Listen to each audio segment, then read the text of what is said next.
So actually, as you know, like in dot product, what we do, like it's usually like used in like correlation, finding the correlation between two signals, like especially like you might have signal processing, or like finding the fast Fourier transform, frequency domain. In such application, like this dot product is very useful.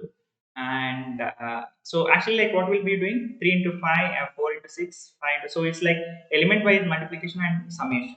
So you can like take that as assignment, like because we have already seen dot star and like sum, right? So using that also you can achieve this particular, or else like you can just mention m comma k, it will perform the dot plot. So we'll quickly see this part also in MATLAB. So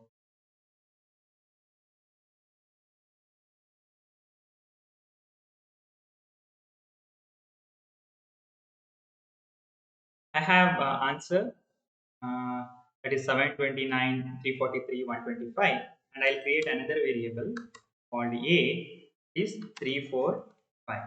Okay, I'll do dot of a comma answer, it is 4184, right? So what I'll do, I'll uh, show you another thing. A dot star. So what 4184 you got, right?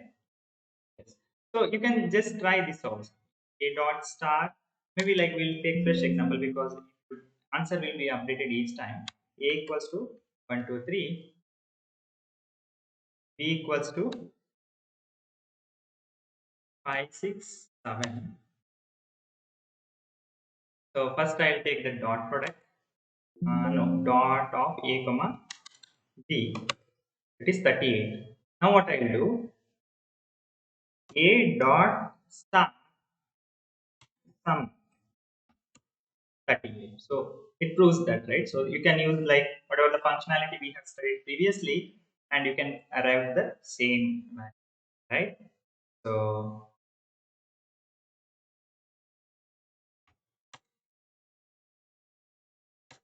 38.